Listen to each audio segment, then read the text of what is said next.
kalau dalam lintasan waktu ya, Rizik Syihab pulang, kemudian datang, itu ada yang datang adalah ya secara konsisten adalah Anies Baswedan dan Imin. Nah, yang kedua menurut saya pentingnya dalam konteks Pilpres, berdiri sebuah organisasi yang namanya Jaringan Alumni Timur Tengah Indonesia, Jati. Dan di situ menariknya kenapa? Karena di dalamnya kelihatannya berkumpul tokoh-tokoh yang dulu berafiliasi dengan kegiatan 212 gitu. Ketua yang terpilih misalnya namanya Bahtiar Nasir. Kemudian di situ berpidato Abdul Somad.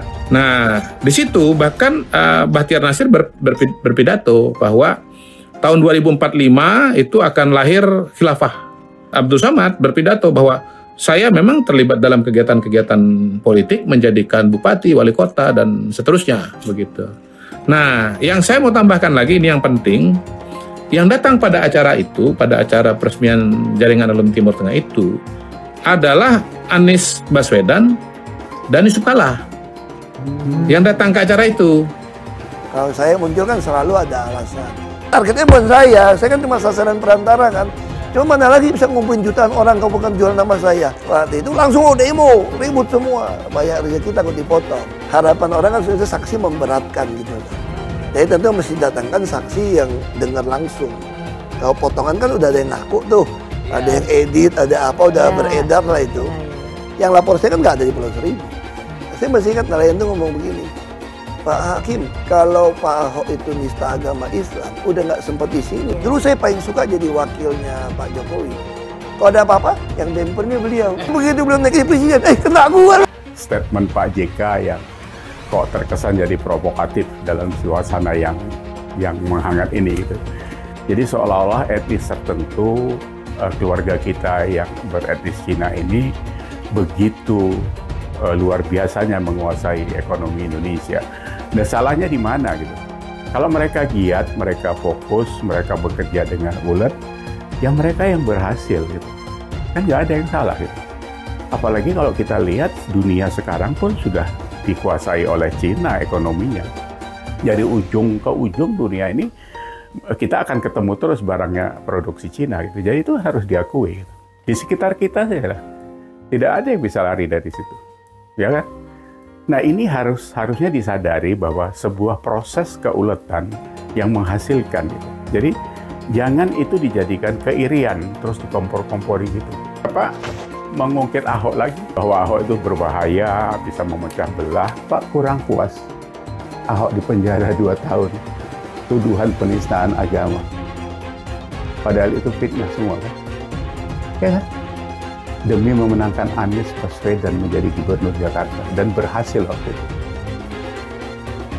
Apa yang terjadi? Jakarta hancur Pak. 500 triliun APBD. Dapat puskesmas 1 Jakarta orang.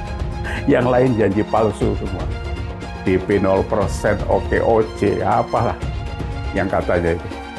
Pak JK juga pernah diserempet oleh kasus korupsi di BP Migas kan, kasus yang 37 triliun. Ketemu Pak Anies, jadi kita membicarakan hal-hal kebangsaan kita, pengaruh Cina terlalu besar. Saya mendukung yang terbaik, yang bisa memperbaiki bangsa ini ke depan. Dan Anies tentunya salah satu yang mempunyai track record. Pak, apa Bapak betul Pak pendukung FPI? Pak, betul nggak Pak?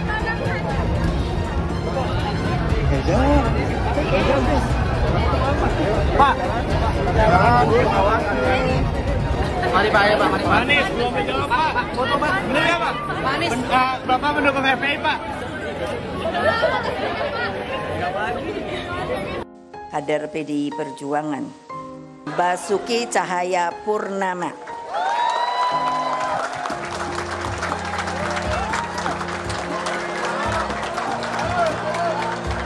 Terkenal namanya Ahok. Dalam pemilu tahun 2024 yang tinggal beberapa bulan lagi, PDI Perjuangan tidak akan pernah menyerah dan Bapak Ganjar Pranowo sebagai Presiden Republik Indonesia ke-8 sanggup, sanggup, sanggup, dan setialah kepada sumbermu yaitu rakyat, rakyat, rakyat. Siap.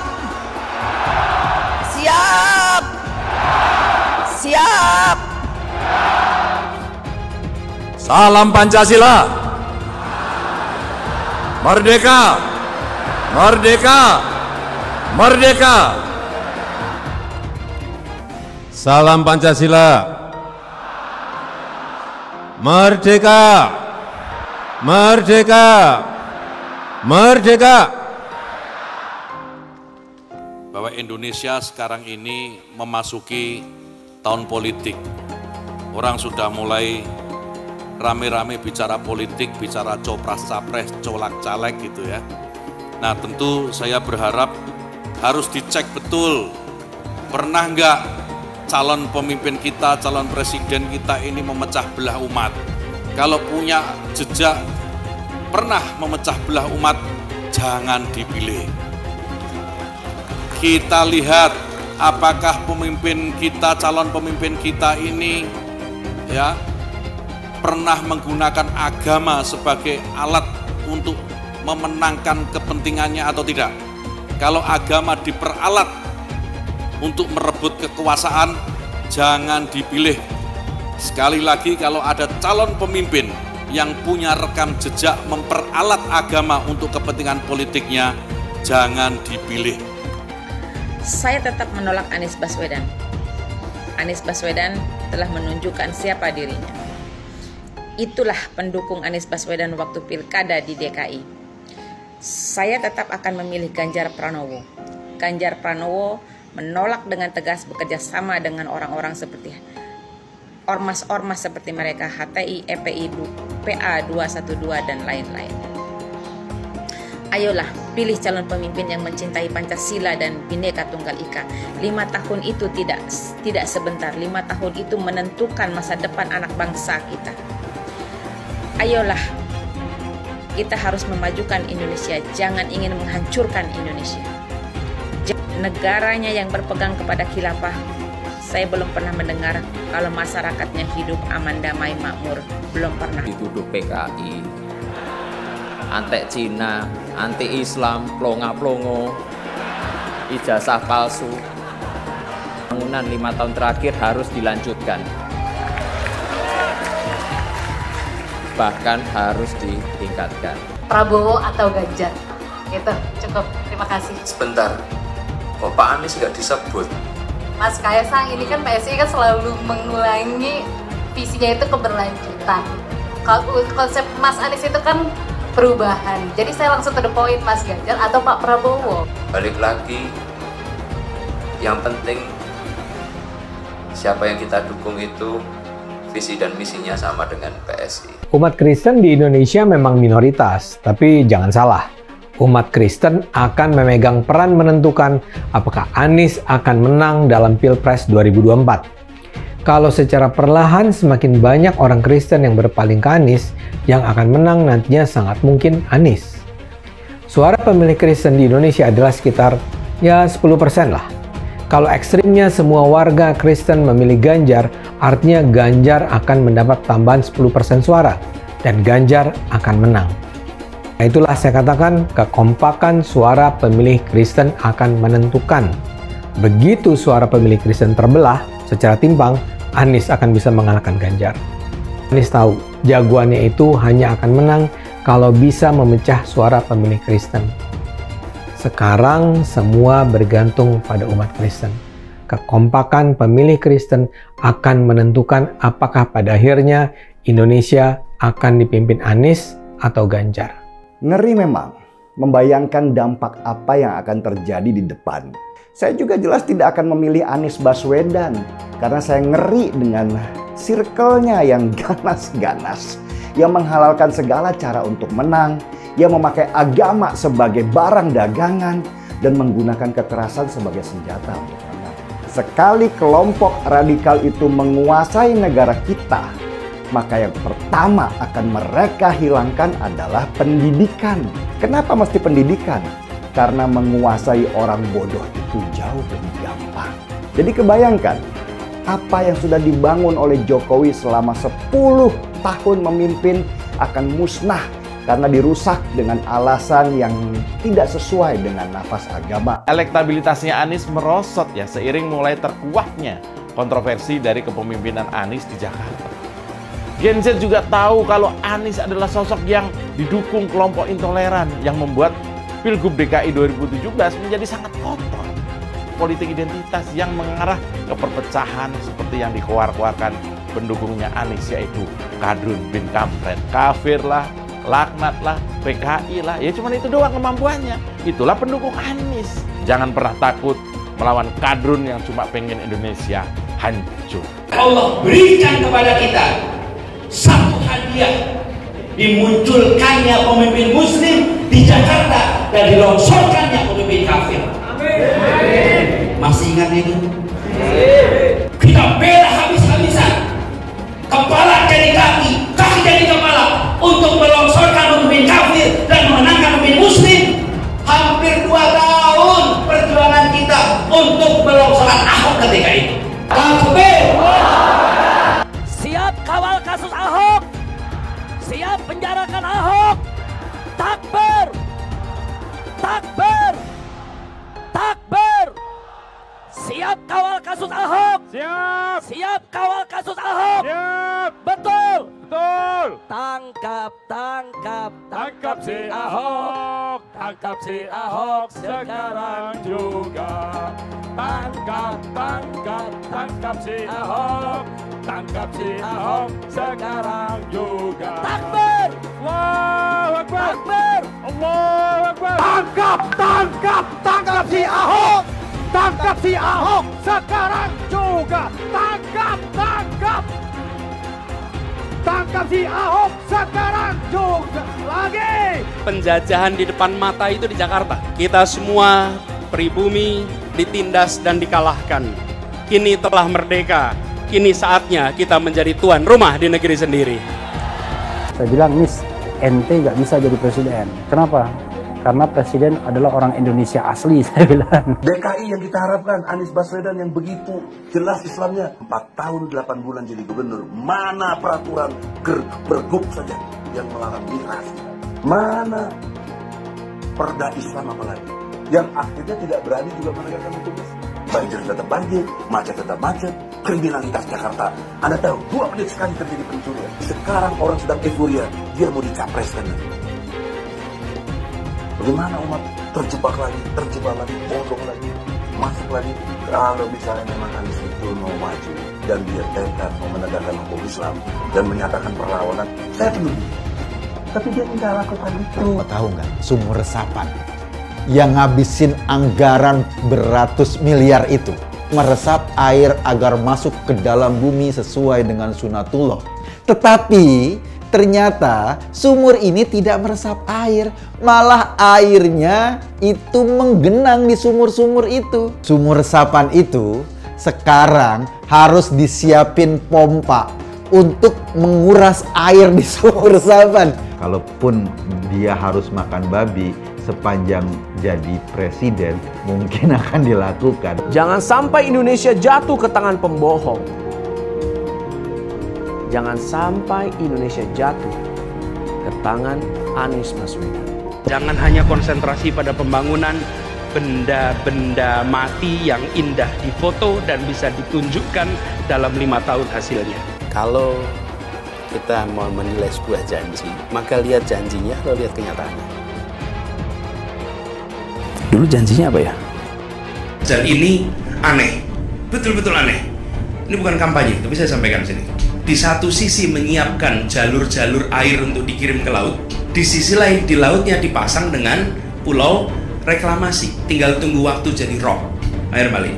Dan ini melawan sunatullah. Kenapa?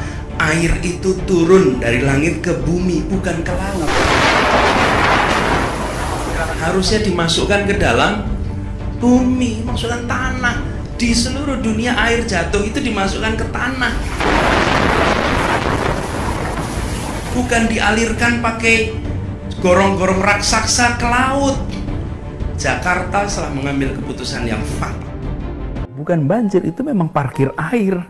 Bukan banjir, itu memang parkir air. Masyarakat berkeliling dengan membawa toa untuk memberitahu semuanya, termasuk sirine. DKI Bond 82 miliar. Apa alat transportasi yang dimiliki oleh hampir setiap orang? Alat transportasi yang dimiliki semua orang adalah kaki. Saya mensyukuri kenapa kalah, kenapa ditahan. Saya bersyukur atas itu semua. Saya coba bayangkan ya, kalau seandainya waktu itu kita menang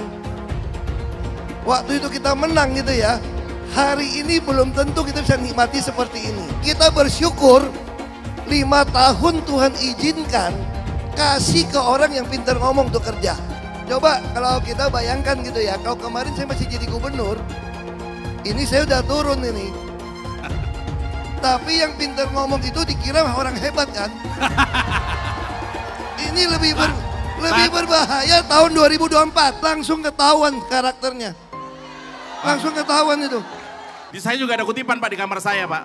Tulisannya, Jakarta telah mengambil keputusan yang fatal. Gus Dur itu buta mata juga buta hati. Pancasila Soekarno, ketuhanan ada di pantat. Anak Tuhan dari mana?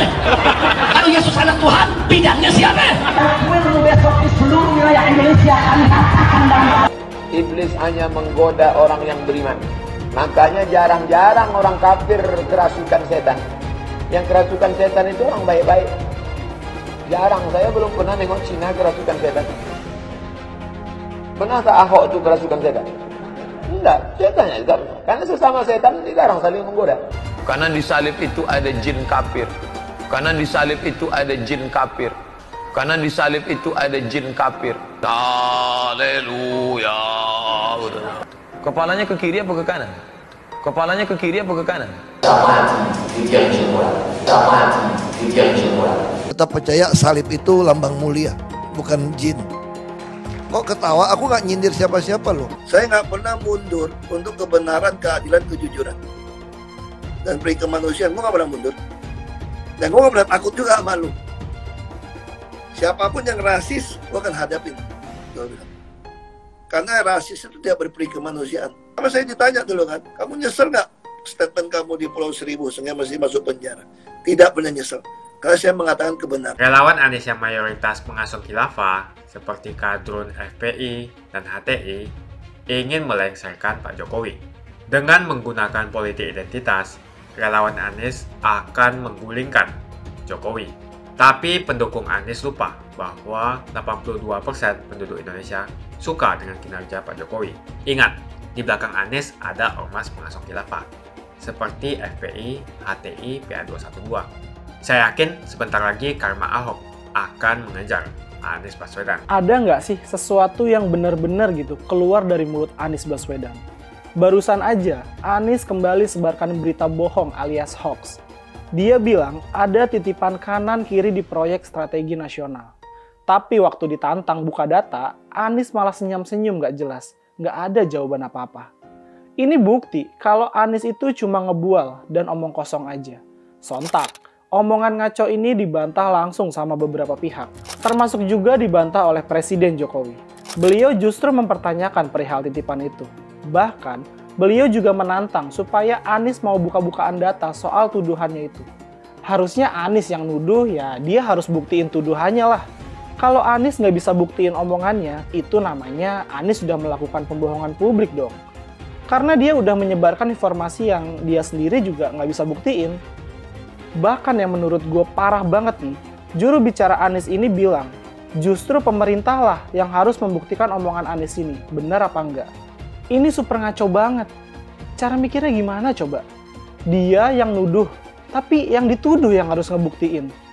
Kalau gitu, bisa dong gue sama teman-teman gue sesuka hati nuduh Anies. Terus Anies yang suruh buktiin tuduhan itu bener apa enggak. Mau kayak gitu. Bahkan, di suatu wawancara di salah satu stasiun TV, saat ditanya soal data titipan kanan kiri yang dimaksud Anies, juru bicara Anies, Pak Surya Chandra juga cuma bisa ngeles aja. Malahan dia ngeles pakai jurus yang biasa dipakai Anies. Dia bilang, datanya ada, cuma nggak bisa dibuka ke publik. Ini apa-apaan coba? Kenapa juga nggak bisa dibuka ke publik? Kalau nggak bisa dibuka ke publik, kenapa justru Anies ngomong depan publik? Aduh, dangkal banget sih cara mikirnya. Padahal katanya orang, dia punya intelektual tinggi. Tapi malah begitu. Tapi anehnya, mau sepinter apapun orang itu, kalau udah dukung Anies ya, harus mendadak jadi bodoh. Contohnya aja tuh, kemarin ada Profesor Musni Umar. Masa bisa-bisanya seorang profesor nyebar foto hoax soal Anies lagi naik haji dikawal sama tentara kerajaan Arab. Hadeh, padahal itu adalah foto Pak Jokowi loh yang naik haji. Cuma ada yang ngedit aja mukanya Pak Jokowi jadi mukanya Anies. Gue sendiri kok curiga ya, jangan-jangan Anies nggak punya datanya. Dia cuma ngomong asal-asalan. Yang penting bisa nyerang pemerintah. Mau bener atau enggak ya nggak peduli. Yang penting namanya jadi populer. Soalnya kan elektabilitas dia lagi hancur banget nih. Atau mungkin juga niatnya mau memprovokasi masyarakat. Ya minimal masyarakat yang mendukung dia lah. Karena rata-rata kan yang dukung Anies itu, sorry to say ya, gue bilang sih bukan orang bodoh, tapi orang yang memilih jadi bodoh. Nah, karena harus menjadi bodoh itulah, pendukung Anies itu kan gampang banget terprovokasi. Sama seperti Pak Jokowi, Mas Ganjar juga mempertanyakan dasar statement Anies. Ganjar minta Anies buka aja datanya. Titipannya dari siapa? Dari mana? Proyeknya yang mana? Mungkin kayaknya Mas Ganjar mau bilang gini kali ya ke Pak Jokowi. Pak, nggak usah nanggepin Anies. Bukan level Bapak. Biar saya aja. Mas Ganjar kelihatan banget pasang badan buat ngebela Pak Jokowi. Buat ngadepin fitnahannya Anies ini. Yang gue lihat Mas Ganjar mau Pak Jokowi ini fokus urus negara aja. Nggak perlu ngurusin bualan Anies yang nggak jelas ini. Gue menduga-duga sih ada niatan Anies untuk mengganggu proyek strategi nasional. Mungkin karena bosnya dia, Surya Paloh, nggak kebagian jatah kali ya. Sebaran fitnah Anies ini menurut gue udah masuk kategori jahat ya. Anies ini nyerang Pak Jokowi bukan cuma sekali ini aja. Dan nggak ada kapok-kapoknya. Padahal netizen udah ngebongkar kengacauannya dia. Dulu, dia juga pernah tuh ngehoax soal panjang jalan zaman SBY dan zaman Pak Jokowi. Di situ dia kasih data ngaco dan akhirnya ngebuat dia dihajar netizen. Terus Anies minta maaf. Jangan ngarep lah ya. Ngaku salah juga enggak, apalagi minta maaf. Emang tebel banget mukanya nih orang. Apalagi kali ini fitnahan Anies soal titipan kanan kiri di proyek strategis nasional bukan hanya dikonter sama netizen aja nih. Tapi juga dikonter sama Pak Ganjar Pranowo. Dan sebagai orang yang sudah lama kenal Anies, pasti Mas Ganjar sudah ngerti lah bagaimana tipikal Anies itu. Anies itu ngomongnya selalu ngajakin adu gagasan, adu ide. Dia seolah-olah tampil jadi orang yang paling ngerti gagasan kebangsaan. Ya nggak masalah sih soal itu. Tapi faktanya dia nggak jalanin juga tuh apa yang dia omongin. Mau adu gagasan malah sebar fitnah. Apa gagasan dan idenya dia cuma fitnah aja? Nggak ada program apa kayak yang masuk akal dikit? Demokrasi memang menyediakan ruang yang luas untuk berbicara. Tapi jangan lupa harus bertanggung jawab. Jangan asal nuduh orang. Semakin dekat Pilpres, relawan Anies semakin beringas dan Anies semakin galau. Dengan menggunakan politik identitas, relawan Anies akan menggulingkan Jokowi. Relawan Anies yang mayoritas pengasuh khilafah seperti kadrun FPI dan HTI ingin melengsarkan Pak Jokowi. Tapi pendukung Anies lupa bahwa 82% penduduk Indonesia suka dengan kinerja Pak Jokowi. Saya pikir kalau terjadi baku hantam, maka ada 82% yang akan menghajar kadrun pengasuh khilafah itu. Kalau melihat perkembangan koalisi politik yang paling agresif memperluas basis kerjasama yang sudah konkret adalah koalisi Ganjar. Sejak Ganjar diumumkan oleh PDIP, sudah resmi koalisi Ganjar ini didukung oleh 3 partai, yaitu P3, Hanura, dan juga Perindo. Nasdem pun semakin pusing melihat Anies, karena elektabilitas Anies semakin jatuh. Dan banyak kader-kader Nasdem terjerat kasus korupsi, seperti belakangan kasus korupsi BTS. Kasus korupsi 8 triliun yang dilakukan oleh kader terbaik Nasdem yaitu Johnny G. Plate, ini sangat menghantam Partai Nasdem, Menteri dari Kementerian Pertanian, di mana ini juga adalah dari Partai Nasdem. Apalagi belakangan ada 120.000 kader dari Partai Nasdem pindah ke Partai Perindo. Semenjak Nasdem mengusung Anies, banyak sekali petaka yang diterima oleh Nasdem. Apakah ini merupakan karma dari Ahok? Silahkan komentar di kolom komentar. Yang jelas saya tidak akan memilih Anies, karena Anies bukan pribumi yang jelas. Dan Anies juga merupakan antitesis daripada Jokowi. Antitesis artinya bertolak belakangan dengan semua kebijakan Jokowi. Anies sudah terang-terangan menyebutkan dia tidak akan melanjutkan kinerja dari Pak Jokowi. Tidak ada infrastruktur yang akan dibangun jika Anies memimpin Indonesia 5 tahun ke depan. Lagi pula, Anies juga didukung oleh khilafah dan pendukung Anies dari ormas seperti FPI dan juga HTI. Apa kita mau FPI dan HTI kembali di Indonesia jika Anies memimpin?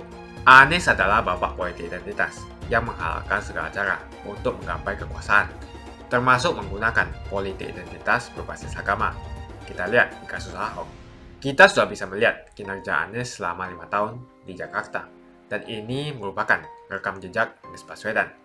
Tidak ada satupun janji yang dipenuhi, dan tidak ada kinerja yang bisa dibanggakan. Dari DP 0%, OKOC, kelebihan bayar, Formula E, banjir, sumber resapan, jalan rusak, dan gonta-ganti nama jalan.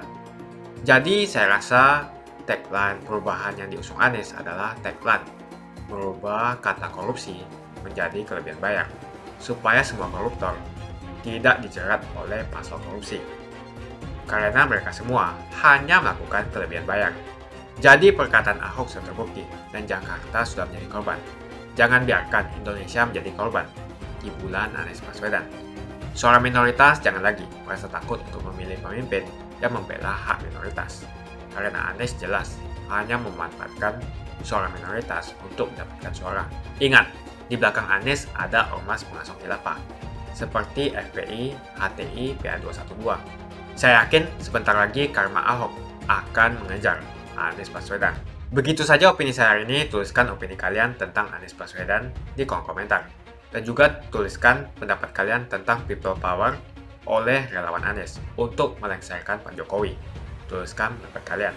Jika kalian siap untuk melawan people power yang digaungkan oleh relawan Anies, ayo tuliskan lawan people power di kolom komentar. Pastikan Anda semua like video ini dan bagikan video ini ke teman dan family Anda supaya mereka semua mengetahui tentang informasi ini. Tekan tombol subscribe dan bunyikan lonceng notifikasi supaya kamu tidak ketinggalan